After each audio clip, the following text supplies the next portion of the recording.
B-Girl Sweets. Just kidding. What's up, guys? This is B-Boy Smurf, and we are at the Cosmic Social Club. And right now, we are sitting with... Hey, Sweet. What up, guys? I'm Sweets. Sweets. Boring as hell. I'm just kidding. That's fresh. How you feeling today, Sweets? I'm feeling good. Yeah, I just woke up hella early. Yeah, I'm excited to be here. What the heck? Damn. Yeah. So it's about 9 a.m. right now in Las Vegas. And is this usually the time you wake up? What time do you usually get up? Nah, I'm usually up like around 6. 6 But that's in the in morning? California, so... But what do you do at 6? I get ready for work. What do you work at? Lollygag. I work at a law firm. Oh. Yeah, I'm going to be a paralegal, but right now I'm just a legal assistant. Okay. Yeah, big things. And how old are you? 20. I just turned 20. You just turned February. 20. Yeah. Happy birthday. Thank you. Yeah, Ooh. 20 marks the spot. That's Yeah. dope. That's dope. So you got a full-time job? Yeah, I do. I work Monday through Friday. Yeah, 8 o'clock to 5 o'clock. It is definitely a push, but it's very flexible. So if I got somewhere to be, somewhere to go, then I'm able to leave just because they know my circumstances. Cool. It's pretty chill. Cool. Yeah. And do you find time during the week to dance, or are you too tired from work? No, so when I come home, I kind of like a whole little set schedule. I come home, I at least get in like 3 hours of training. Sometimes I leave work on like around 12 on Mondays and Fridays. So on those days, like I practice 1 to 5. That's a set thing. Train 1 to 5, work out my body, my mind, study, whatever that is. It's all related to dance. And then after that, I spend family time. Yeah, but on the other days, I just train when I can. If that's in my room, downstairs, or actually in the studio. Yeah, just get anything in, like whatever I can, even if it's like an hour and 15 minutes of that is like studying film, and then the other one is just like chilling or working out, like just train your body in any way. And this is every day? Yeah, that's every day. Yeah, I don't Okay. let a day go by. Ooh. Yeah. And when you practice, do you like practicing around people? Do you like doing it on your own? Nah, I definitely need people around. Yeah, I definitely need people around. Do I do it by myself? Yeah, because I mean, you gotta do what you gotta do. But yeah, I'm definitely like, like nature versus nurture. Yeah. Yeah, like I believe that like you need to like be nurtured into like your passions and like what you want to do, or like your environment and like people around you, their energy, like that contributes to how you're gonna go out and do your thing. Yeah, so I like people around. What makes you want to continue to put in time into your dance? Wow, what makes you want to continue? For me, I see myself like, this is just like personal goals, but I want to be up there like internationally, like battling like against the best, and like just being up there in those international stages. So for me, that's why I continue to train and go. That's on a personal level, but on a wide just like a wide scan. I want to open up a studio one day. I want to do a nonprofit. And so for me, the gift that I've been given and that's going to lead me to those things is dance. And so that's what keeps me going. That's why I have to keep training, keep elevating, keep networking, and keep pushing, because if I want to get to those things, I got to practice the talent that's going to take me there. So, yeah. What event internationally do you see yourself that you wish you'd, I wouldn't say wish, but which event would you want to win in order to fulfill your need or your satisfaction? I think right now, I really just like my top one, like first off the bat, I really want to win Summer Dance Forever. Summer Dance? Yeah, I Okay. really want to win like I went in 2019. Where's it at? It's in Amsterdam. Okay. Yeah, so I went 2019. That was my first time like really fully internationally going somewhere simply for popping. I was injured though, like I jacked myself up all 2019. One thing to know about me is I don't take care of my body. It's okay, I'll get better at it. But I like jacked myself up that year. It was so bad. And then I was constantly traveling. But Summer Dance Forever, like just like to me, I'm like, it may be so small to other people, but for me, I'm like, I want to win that competition. I think when I was there, for me, like something that drew me to it, or like I keep going back to it, is just like it was like battle mentality, family mentality, and then like just having like fun and be like, don't give a f, like, you know, like it was like all three things mixed together in one on one floor, from everybody. Like nobody had a different view on it, and so like for me, that's kind of how I am. Like there's like a little bit of everything in me, and so I'm like, oh, I feel like I fit into that competition. So if it's something I would want to win. But yeah, and so many great people have shared that stage, and like so many great poppers, and like, yeah, man, yeah. Sweets is a popper. Popping is like a robot style dance for those people that are not too aware of it. How would you describe your style? Popping. How would I describe it? Damn. Oh, it's like basically, yeah, it's like for people who don't have any understanding, it is like robot like, but there's like a lot of just funk, and I don't know if you know like what funk is, but there's like so much soul and that goes into it, if you're connected to it the right way, because you can tell like when there's poppers who are just doing it to do movement, and then there's poppers that are creating rhythm and using movement to control that rhythm.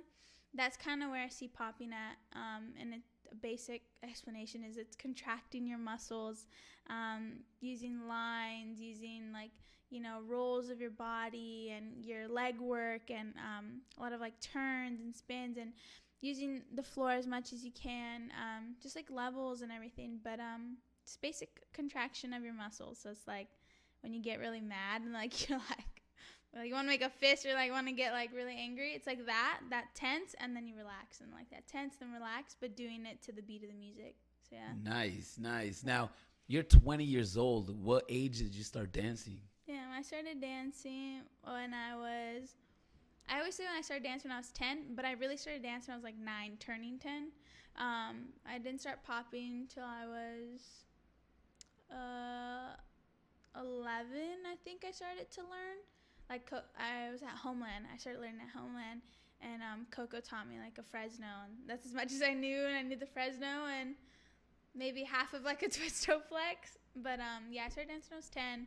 Started out like some community stuff, like at school, like in elementary school, they give out those like papers of all these like extracurricular activities, and Jabba had just won ABDC around this time, and I was like addicted to watching them.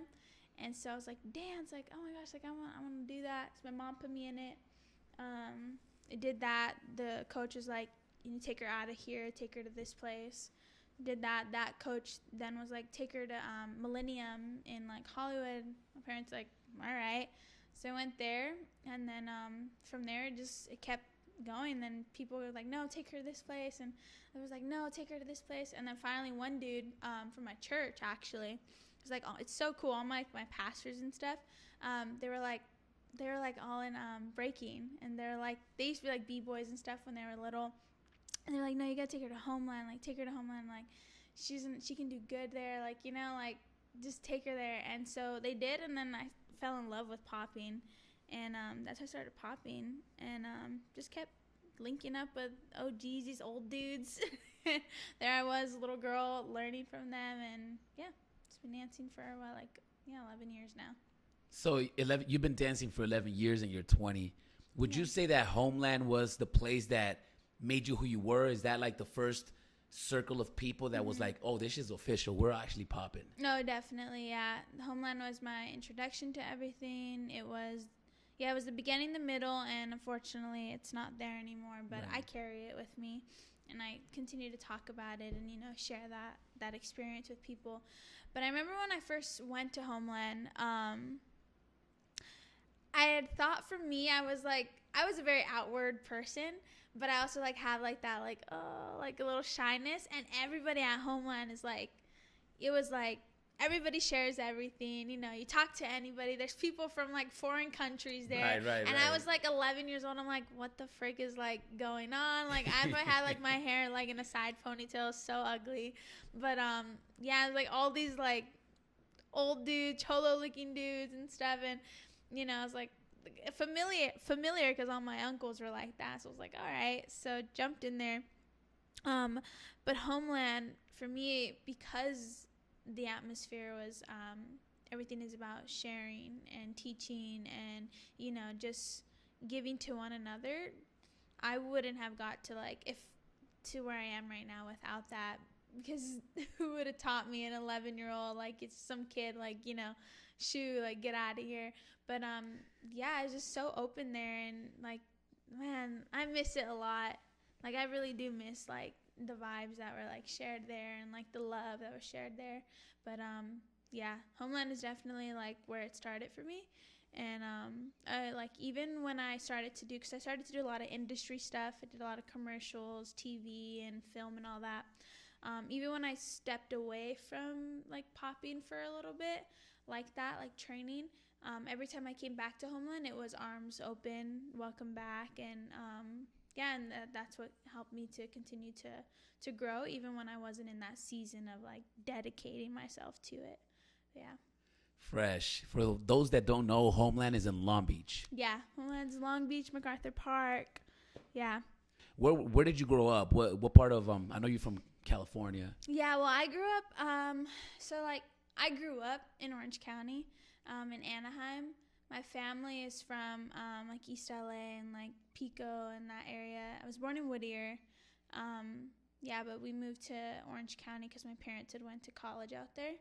And so, yeah, I'm from Anaheim, but yeah, Long Beach for me, imagine 11 years old, was like totally different from me. I remember like the first time like walking out the car, it was like, there was like a whole gang of like these dudes in the back. Like it was so like 11 years old coming from Anaheim, and like I was like such a little church girl and stuff. I was like, oh my gosh, like what is going on right here? What we just got into. And that became my normal. I loved it. Yeah. Fresh. And when I hear you talk about missing Homeland, it almost makes me feel like I miss any social activity at this point. Yeah, for real. No, for real. Like, man, COVID done messed everything up. I keep wanting to refer 2019 as last year, but I'm like, damn, we missed a whole year. Like nothing freaking happened. But yeah, like I definitely miss jams, and just like I love when like in LA, like we did a lot of like park jams and everything. Man, I love that. I love doing jams in the park. Like that's just my favorite thing ever. But yeah, definitely Homeland was like a very social place and like packed out all the time. And I can't think like, damn, when are we gonna get to that again? Like, right? Will that ever happen again? But once everybody gets vaccinated, I think other people get vaccinated so we can go out. That's what you say. How was last year, COVID, the shutdown? Where was your mental space during that time? Damn. Okay, so 2019, I came off like this big traveling summer, and even in December, I was still traveling. January, I was working. February, I was working. I was doing a lot of K-pop jobs, traveling back and forth to New York. What is K-pop? Korean pop. So it's like a lot of these like, there's like this group we would always work for is like BTS. I was teaching another K-pop group popping, and yeah, and so like I was working January, February. I thought of like 2020 like gonna be like the dopest year ever. I was already off to a good start, making good money. You're 18 years old. Yeah, exactly. And then I was like, shoot, and then friggin' March happened, and then I was like, damn, like what the heck do I do now? You know, some people were like, nobody knew what COVID was, so like you kind of just went like kind of still tried to do your thing, but then you're like, okay, so I have to wear a mask. Some people, you know, really were like, I don't know, like I'm not gonna wear a mask. So I was still going to training at that time for like a good 3 weeks still in March after the mandate was already put in, and then it was like, oh, ooh. Yeah, oh shoot, but and then it was like serious, and then I was stuck at home, and then like for me, like all my family like being under one roof, like thinking it was only gonna be like 2 weeks, I was like, we could do this, and it was cool. And then you know, obviously it kept extending out, and the more it extended out, the more I got, just to be all honesty, like I got lazy, like, you know, like just like for me, like I said, like I'm a very social person. Like I need others' interactions. I can do without it on a day's base, like if needed, because it's kind of like, you know, like I said, like you have to do it because you're reaching a goal. But for that many months, like slowly, like just started to fade like out, and like you just like so deprived of like social interaction and human interaction. And my family, we really didn't go out. Like my dad was like super like on us, like yeah, like even just going outside the door and coming back in is like wash your hands, Lysol, like it's very crazy. And yeah, so I definitely got really lazy in that. Like I started to think like, damn, like what the heck am I gonna do? Like will the industry ever open back up for dancers that way? Obviously it's gonna open up for television, movies, all that thing, but for dancers it was kind of like, so what happens? Like, you know, everything is virtual. Like a lot of like, you know, the jobs that you would have been doing, dancers weren't needed at that time because it was online. And so, yeah, and then, like, no more jams, no more competitions. Everything was, like, getting shut down. I was like, this is so, like, you know, it's, like, no hope. You're like, where the heck are we going to go with this? But, yeah, and so I got, just very lazy, very, like, unmotivated. And then October came around, and then I was like, all right, like, let me get back on my feet a little bit, you know? And so, yeah, October came around, started training again. Just started training, and then December came around, and just more training. And then one day this year, woke up and I was like, F it, like, you know, I'm just gonna go for it. And I just kind of had that like that mentality. I was like, all right, I'm done with this. Like, are we gonna do it or not gonna do it? Am I gonna go full? Am I not gonna go full? Let's just go all in. And yeah, it's only been a couple months, but man, like it's been cool to just see, like, if you really like put your heart into something and you really like full focus on what you want, you can like skyrocket your like elevation progress like so fast, like, you know. That's kind of like where I'm at right now. But 2020 was definitely a wind. So you found a source of inspiration this year. Yeah. That's right. That's right. Do you have any plans, or you're just ready to fucking get it popping? Just ready to get it popping. You're just ready to get it I'm popping. just ready to go out on like the floor. I have some people I want to call out, but that's for when it happens. When was the last time you called somebody out? Dude, I've never called somebody out. Ooh, this is gonna be exciting. Yeah, it's my first time. And I remember like, dang, this has been a long time coming, but it's like a month ago. I was like, something happened. I was like, hell no. I was like, you gotta do it. I'm gonna call this person. I was like, no. I was like, let's just right here, like on the floor. Let's go. Like, you know, let's squash it. And and too, like it only benefits me. Like, you know, it only helps me grow. Only helps me like get better at what I'm trying to do. Helps me, you know, see another insight into the world we are in. Right. And so yeah, I'm excited. Yeah, like I said, like it's just the effort mentality. Like I'm like, let's just go for it. Like I'm 20. Like I just want to keep getting better every day.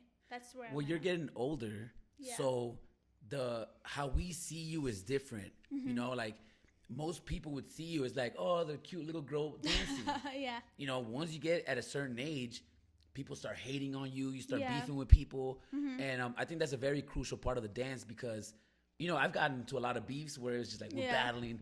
And it brings out a different version of yourself. Yeah. So I'm excited to see you starting to beef, not on some real shit, but like on some dancing.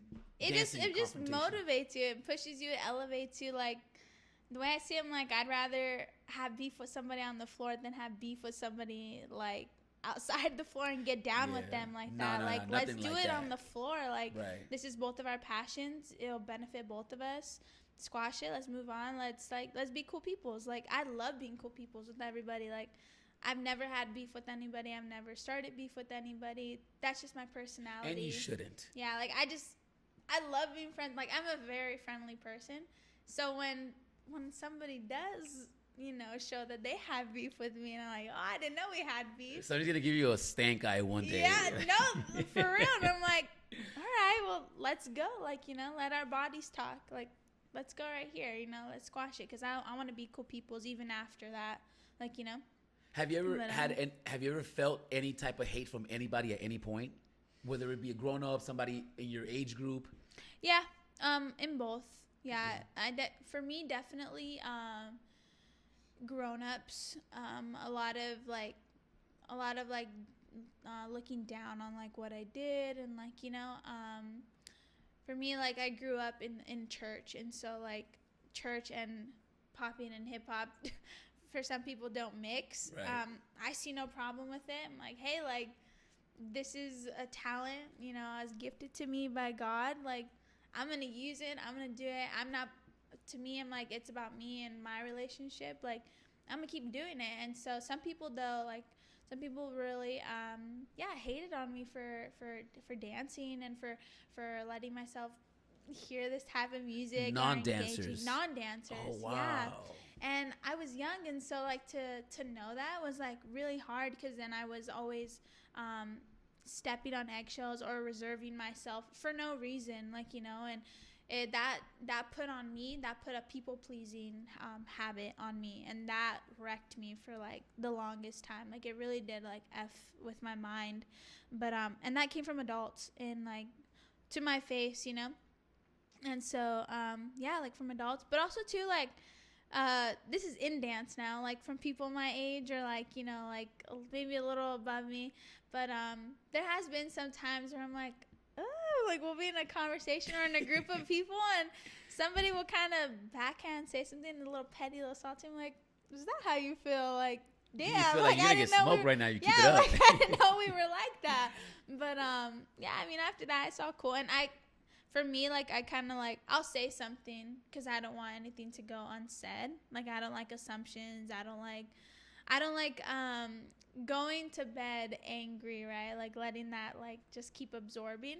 High five. So, but I'll sit there like, yo, is that like, yo, like, what do you mean? Like, is that how you feel? Like, let's talk about it. Like, like, what was that? Yeah, and I'm like, all right. And so there has been some instances like that, but you squash it right then and there. But yeah.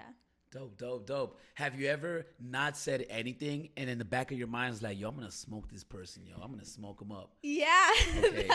Yes. There's like I said, there's somebody I'm gonna call out, but that for me, like, yeah, it's kind of been like in the back of my mind for a long time, and now I'm like to the point where I'm like, dude, why am I like, I didn't even know it bothered me like this. Oh, like, this is dope. Yeah, I'm like, I didn't even know it bothered me like this. What the heck? And so I'm like, I'm gonna get this off my chest. Like, I don't need to deal with this, like, this nasty feeling. Like, let's get it out of here. And so, yeah, I'm excited. I'm excited for you to get older and start beefing with people like in your mid-20s, 30s. You're just going to be such a powerful force that you're going to have to be confronted by different energies. And it's going to be exciting because you're going to become a better dancer, well-rounded. I'm excited for that. Thank you. Yeah. I'm excited for that. Jumping back into another topic, you talked about you growing up being a church girl. Mm-hmm. Are you still going to church? Yeah, I still go to church. Man, I love God. Fresh. I love God. Like, for me, it's like my purpose is from God. And so, and it's just like, man, just like an everlasting peace that like just comes, just is always with me. And so, I don't think like I could have gotten to like a lot of the places I was right now, or like even just like my mindset, like the way I think, whether it be in school and dance with people, anything like without God. And so, I still go to church, very involved with that. I see like any opportunity to be around community. For me, like, I want to change, it's cliche to say you want to change like the world. But for me, I just say like, let's just change people, right? Let's change like one person, and one person can change a community. True. And so a community can change a society, and let it go on from there. It's a domino effect.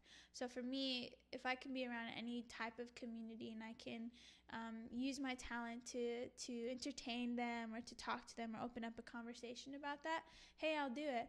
Like, that's at church, that's at dance, that's I'm sitting on like, outside in a park, like I'm talk to anybody, and you know, a person's like, you dance, and like I'm like, yeah, like, and the old person in a wheelchair at a park by myself, I'm like reading, and I start dancing for them, and they're like, oh my gosh, and then I start talking to them about God, and then they start talking to me about their problems, and then I'm just there to listen, and like, you know, and maybe that uplifted their day in whatever way. But yeah, still go to church, and yeah, that's like another community for me.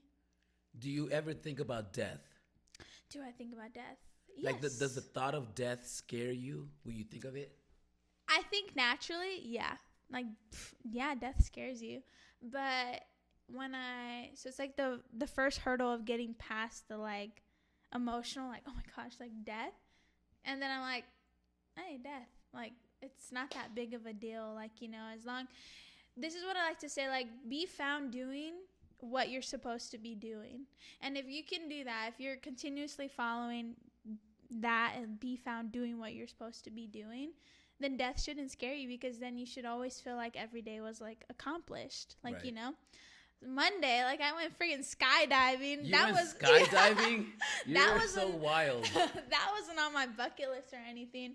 But my brother was like, yo, like, let's go skydiving. I was like, all right, like, I'm down, you know. Oh no. So we went, and man, my dad was like a wreck, but he was like so scared. My brother was scared, the one who friggin' set it up. I was so excited. I was like, dude, like, just being up there in the plane, I think for me, like, my first initial thought when we were about to drop out, damn, like, I could really die right now. Like, yes. Out of this plane, like, what if this parachute doesn't, like, open? What if, like, you know, you pass out or anything? And is oddly settling for me, because again, like I said, like, every day has been a day where I can go to sleep and say I accomplished what I needed to do. I feel at peace with what I did. I don't have any assumptions about anybody. My heart feels good. No karmic debt. Good. Yeah. And so, like, that's why, like, I can enjoy, like, doing those things, and enjoy, like, going to places and being like, hey, like, you know, I only live once, and, like, let me just do what I gotta do. And let me have fun. Like, you know? No. Yeah, death. Off the top, death is scary, but once you think about it, like, it's just death. Yeah, well, that's dope, because I'm not scared of death. I feel like I could die at any time. Yeah. Because I feel like I don't owe anybody any energies. I feel like I can go to sleep comfortable. I don't do anything bad that... I used to be a bad dude where I used to not be content with my heart, you know? Yeah. But now I feel like I'm okay with it. And it's so refreshing to hear you say that, you know? I really enjoy listening to that, so thanks. yeah, for sure. I like that, like how you're saying, like, you don't owe anybody anything. That's good too, because I know, like, a lot of people wake up and go to sleep and go throughout their day feeling like they owe a piece of themselves to somebody. And that's where I was, like I said earlier, like the people pleasing habit. Man, like I said, like, that effed with my mind. Like, it really jacked me up for like a long time. Because you wake up every day and, like, damn, I owe somebody, like, something, or, like, I need to do this, or I need to perform for somebody, like, or I need to make sure I am a certain way. And, like, that will literally, like, it can change the whole course of, like, of your life, because you're constantly looking at someone else's approval. And sometimes it's not even for their approval, it's for your own internal approval. Right. But, like, that's, like, the facade that is put on, like, it's for them, but, like, no, it's really for you. Like, you have an issue with yourself. But yeah, I feel that. That's cool. Fresh. If there was one thing that you can do to try to change the world, hey, what would it be? Dang, one thing. That's such a wide span. Man, we could do maybe two, but like one major thing. Yeah. Like, if you had all the power in the world, and it was like, yo, today, what would you do in order to bring some type of peace? Damn, I say, like, universal health care for everybody. Damn, universal health care. Yeah, bro, like, for real, though, like, I love politics, but it doesn't vibe with either community that I'm in, because then you get, like, the dance community, like, super liberal. Right, and then you get, like, church and, like, super conservative. And then I have, like, some friends are, like, right in the middle with me. And then you hear both sides, and, like, you know... You hear, like, from the conservative side, and you're like, man, y'all sound so selfish right now. Like, what are you talking about? Like, I don't want my money paying for somebody else's health care, right? I'm like, do you know how selfish you sound? What the frick? Like, but you think about it, because I've been in and out of the hospital a lot, like, over the years. I was just in the hospital on Tuesday. But I was sitting there in the hospital. It was a long wait. It was the longest wait I've ever had to wait. It was like 6 hours. And I was sitting there, and I'm looking straight across just the room, and all these people, right? So they're thinking about what the hell's going on with their body, what for whatever reason they're there. But then you can see past what their initial thought is, and you see like the distraught, you see like the worry, like, how am I going to pay for this when I get out of here? Like, and these people are just, man, these things happen. Like, like, you get sick, you get hurt. Like, this is something that you need to go to the hospital to friggin' get on with your life. Like, if you're hurt in that way. And so, like, it really, like, it punctured my heart just sitting there. I was like, damn, like, this is like a real problem for people. Like, some people, like, and then when they're really, really worried about it, they won't go to the hospital. So then what happens? They're dying. They end up getting long-term, like, problems, chronic problems with their body, because they didn't want to go and worry about pain. So yeah, it's just like a real problem for people. And I remember too, when I was there, I went to go do some blood work, and then I came back to the waiting room, and there was a baby, and I fell asleep for like 2 hours, and I hear this baby like crying in the back of my head. Like I was asleep, so I can hear her, but I was like awake. And I get up. Did you have to sleep in the hospital? Yeah. Okay. How long were you in the hospital? Oh, no. I was just there the whole day. Okay. They wanted to keep me overnight. Okay. But I was like, I got to go to Vegas. Right. Okay. I need to go skydive. Come back Monday. Yeah. I was like, okay. But, yeah. And so I hear this baby, and then I wake up. I went to the restroom, kind of like woke up a little bit. And then I came back, and this baby was screaming, and their like the mom and the dad were like crying, like they're stressed, like you can just feel them. And I just asked, I was like, hey, like, can I pray for you? Can I pray for your baby? And dude, like, the mom just started bawling, and she's like, yes, like, please. So I asked, like, what's your baby's name? Evelyn. How old is she? Just turned a year. What's happening? She's throwing up, right? You hear throw up, and like, we're in this season of COVID, and so you can imagine like what these two parents, they're young, like what they're thinking, like, is their baby have COVID, or are they gonna die, like, like all these thoughts. And then you have the thought of, am I gonna pay for this? Like, like, it's a baby, what if she needs something else? Yeah. And so prayed for her, I just prayed for her really quick, and literally instantly the baby stopped crying. And it was so cool, because when we opened our eyes, like, everybody in the waiting room was like looking like to our area and was like in, and they all said like amen. And it was so, I was like, wow, I feel so much like miracle worker. Yeah. And it was really cool to see everybody come together for this little baby, and instantly just stopped crying. She was fine. And it was like really cool.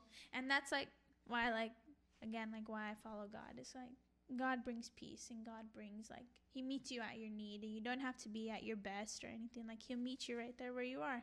And yeah, and like just to like see like if I can do anything like to help, like, bring somebody at ease, at peace, like, I live for that. And so yeah, that was my experience this week. Fresh. Yeah. So universal healthcare. I agree with that. I think that everybody should be taken care of. Yeah. And I know that sometimes, like, for example, a doctor has to get paid. Yeah. But I think that sometimes these companies, they overprice things for people. Oh, heck yeah. So I think it should just be, you should pay the price. Like, if you're taking a pill that takes like 10 cents to make, you shouldn't be paying $500 for it. Stuff like that, I think that is not fair. We for America, right? There's so many different thoughts, and like, America has so much debt. America, blah, blah, we have to do this, it's to do that. There's so many different people wanting to do different things, right? But then you look at it like, we're America, we have the funds if we want to find the funds. It's that thing, like, you have it if you want to find it. When people are budgeting, right, like, and just a family's budgeting, you have to go back and you have to say, okay, like, really analyze, like, what the hell are we spending on, like, what, like, really count the costs, like, you know.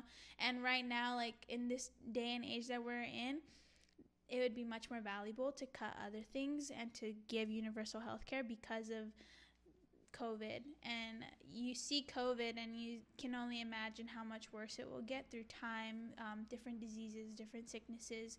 And so really, like, I think we just need to go back and count the cost. Like you said, like, doctors still need to get paid, obviously. Medical staff still need to get paid at an acceptable rate. But like you said, like, the whole pill thing, like, look at that little thing, like, manufacturers need to count the costs. You know, if we can do things virtually or create more machines that can do it, then, like, let's do that. But, like, life is only going to get more intense, and, you know, this world is only going to get more intense, and yeah, sicknesses will arise and go down, but arise and go down. And so, like, I think it's doable. You see other countries and they're doing it. And so yeah, I think we just need to look at ourselves, and, you know, like I said, it's like the whole selfish thing. I think we're very selfish people when it comes to America as a collective. But yeah, I think it's doable. One thing that I think about when you say Americans are selfish, I totally agree with you. I think Americans are selfish. I almost would go a step further. I almost got in trouble, like, in my 2 episodes ago when I started saying that Americans are lazy compared to the world. You know, I say, yes, we are selfish. And sometimes I feel like we wouldn't even take care of ourselves and expect to be healthy. Yeah. Sometimes we eat like shit. Yeah. We don't exercise. And exactly. half of it is us as well. Unless it's like a genetic code in your system that something happens, you get hit by a city bus. That's not out of your control. Yeah. But, like, I feel like that we should take a little bit more control ourselves and teach our kids how to eat better and stuff like that. Exactly. Yeah. Like, it is not bad to say Americans are selfish and lazy. And if somebody gets offended by that, then I think there's, like, a sense of ignorance, like, behind that wall. But even, like you said, like, the whole health thing, you look at that. You go to Europe and you see, like, how they hold themselves, you know. They really do, like, give a lot of care to every aspect of their life. And Americans, we don't. People who, let's say, for example, somebody who may be really sick, right? They have a disease that they know they have, or they have something they need to really take care of, but they don't, and they keep eating what they want to eat. They keep doing what they're not supposed to be doing. They keep not exercising how they should be exercising. That comes from a place of selfishness. And who does it only... entitlement. And who does it only affect? It affects the people around you. It does. It really does. Like, when you're gone, who's it going to affect? It's going to affect the people around you. It's going to destroy them. And so selfishness is rooted in any way you want to say it, whether it be from a structural point, from just a humanly point, from a heart stance, though. Selfishness is very big in America. And so, yeah, like, I think we just need to count the cost. And like I said, like, Europeans, like you said, like, they're at it, like, for, like, dancers, like, clear example, like, they practice, like, every day. They work out their bodies, they work out their mind, like, they're very, like, in tune with, like, themselves. They even, like, find time to go to, like, school and, like, do what they gotta do and everything. And granted, there are circumstances. Everybody has their own circumstances, but it's if you want something, you'll find the way to get it. Like, you know, if you really find the need for it, you'll find the want to do it. You'll find how to do it, and you'll be found doing what you're supposed to be doing. So, yeah. I have that mentality as well. When somebody tells me I can't do it, I don't have no time, I look at that, I'm like, yo, personally, if I want to do something, I'm going to do it. Yeah. And if I don't want to do it, I'm going to find a million excuses. Yeah, you know? for sure. So I do approach life like that. Mm-hmm. So where do you get your mentality like this? Where does this come from? I would say it stems from my dad. My dad is really, like, it's a short background just to show you, like, the motivation that I get, like, that's an everyday motivation for me, because I wake up and I look at my dad and I'm like, oh, my dad did it, like, and I didn't even have those circumstances. How much more can I do it? My dad has been gangbanging since he was like 11, up until he's probably like 22, 23-ish. Didn't go to like high school, got kicked out of like every elementary and junior high that he ever went to, had a kid when he was 13. And he ended up being an attorney. My dad owns multiple law firms all over California, is like one of the top attorneys in all of like the north. And so like to see my dad and like to see the place that he came from, like straight, like literally from like the bottom, and now going to like, you know, continuing to grow. He wants to be a judge one day. He wants to open up another business. Him and my mom have an academy out in California. And so like when I see that, it motivates me. And so like I'm like, all right, my dad was found doing what he was supposed to be doing when he came to that point in his life, that revelation of like, I could be doing more, right? And that revelation of like, this is not what is for me. I'm gonna get past this, and I'm gonna do what I'm gonna do. Like my dad, right before going into college, he barely like a month before going into JC learned how to write a 5-paragraph essay. Wow. Like that's how like insane like my dad's story is, like, you know. And then graduating summa cum laude, like top of the class at UCI, you know, and then graduating and passing his bar exam first try. And so I look at that and I'm like, just be found doing what you're supposed to be doing, Victoria. And you don't have those circumstances. So look at your life and be like, man, how much more time, how much more room, how much more resources do I have? And then with that, take the who cares, like, what people have to say, because so many people can try to stop you and be like, you can't do it, that's impossible, it's going to take you this many years, it's going to take you this much time, you need to do this way, and just be like, no, like, what you know in your heart is true, and just find the resources, like you said, like, make it happen. And that's kind of like my mindset, but it all stems from my dad. I really do look to my dad as my pillar of inspiration. Fresh. Shout out to dad. Yeah, shout out to my pops. Well, what's your dad's name? Chris. Shout outs to Chris if you're listening to this. You raised a smart young lady. Thank you. And I'm very proud of you. Thank you. I like the way you think, and this is exciting. I was just to wrap this up on some fun shit. Hey. I saw your Instagram and I saw a video with you and Imani. Hey. How long ago did you guys film that, and how did that come together? I think that was in October. And COVID. October COVID, yeah. Oh. Don't worry, we wore masks up until the video. Okay. Making sure CDC's watching. No, yeah. Oh, shoot. No, yeah. We filmed that October. And, I've known Imani since, like, for, like, I would say, like, a good 2 years now. Maybe 3 years. Battled her a couple times. One time she smoked me and my partner. Ooh. Yeah, I was like, yeah. And so I've known her, though, for a while. And, like, I think the first time I saw her was, like, at a Great 1-8ers jam. And I didn't battle that jam. And I saw her, she was, like, with her fam and everything. I was like, dang, like, this little girl's dope. She's a little younger than me. I think she's, like, 16. Yeah, and so me and my cousin, Destiny, the other girl that was in the video with us. That's your blood cousin?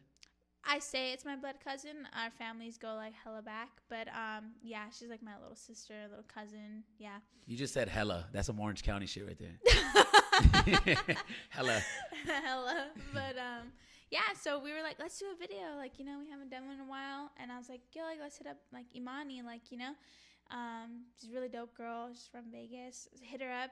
And she came down, like, the next day. Her mom brought her. Dope. Yeah, it was so cool because, I mean, that's what my parents did for me. And that's how I got to where I'm at right now. And so, like, to see, like, her parents do that for her, like, it gets me excited for her because I'm like, you're gonna go places. Like, you know, like, you have the support of your parents. And, like, that's what I had. And with that, like, it'll take you if you allow it to, like, you know, because you can push back with your parents and stuff. I kind of was like that in a season where I always wanted to, like, butt heads with my parents, like, no, like, I don't want to go, or like, no, I don't think you know what you're talking about. But they always know what they're talking about. They always know what they're doing. And yeah, she has that. So, like, that gets me excited for her. But she is so dope. She's so raw. Yeah, I did a video in October. It was so chill. Nothing was choreographed. It was like, can you come down from Vegas for one night, do this freestyle video with us? Did she was drive like, back yeah. the same night? She drove back the next morning. Yeah, Oh, fresh. Came down that day, stayed one night overnight, and then drove up the next morning. Fresh. And yeah, she's so dope. She is dope. I love her family. I love her dad. Yeah, great personality, like great kid, just overall. Because she's hella sick, so like with that, you would like she has the right to be like yeah, cocky. Like, you know, but she's not. Like, she's like so humble, so sweet. Yeah, I love her. She's so dope. Love you, Imani. Talking about Imani's dad used to break. Yeah. Her brother breaks. Did your dad dance? My dad did not dance. Will he tell you he did? Yes, but he did not dance. Oh, Chris. Nah, my dad will say he danced, but I never seen footage. I never seen pictures, so it didn't happen. Like you talking about like popping? Nah, he just used to like pop and like break a little bit. But and so, some of his friends do, like from back in the day. He'll be like, tell her, and they're like, yeah, me too. Like, I don't believe any of you fools. But yeah, he'll tell you he did. But then my mom will say no. She got her rhythm from my family, so who knows? Who knows? But yeah. So just to rewind a little bit back, because I'm trying to grasp on how you even got involved. You said were you attracted to dance and you pulled your dad into it, or did your dad pull you into it? No, I was attracted to dance first, and I begged my mom to put me in it. Okay. She put me in it. Now, when it came to popping, that's when my dad started to like take lead in, how to go about things. I mean, obviously I was young, so like he connected with like the older guys and stuff first, cause yeah, and so he really led me into the scene. Yeah, he led me into the scene, and I just followed. And then when I was about 16,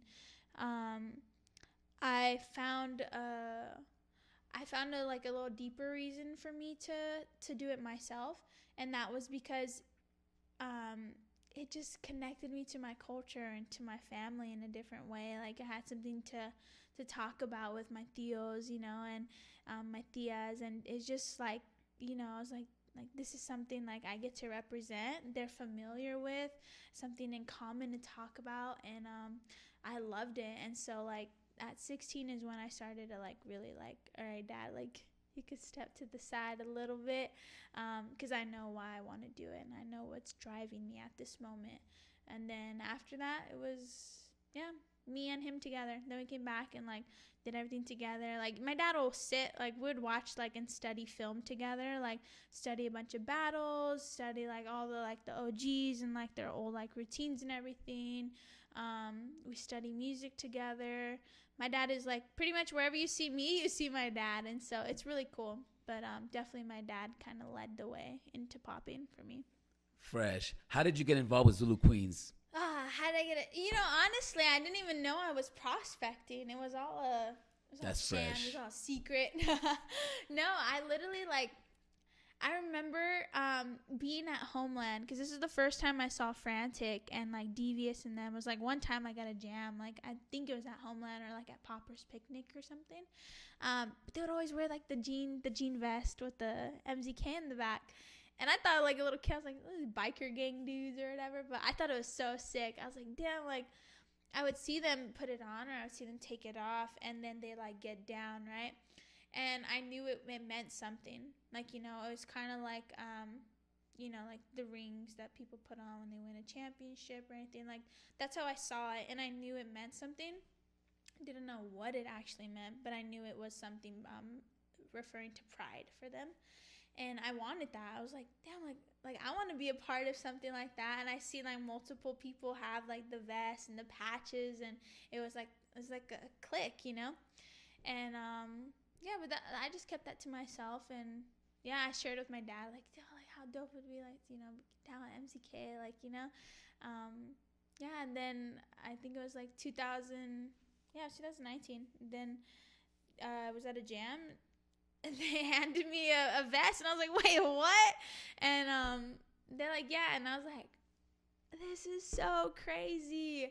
And my friend Moose had just got down with MZK like maybe the year prior to that.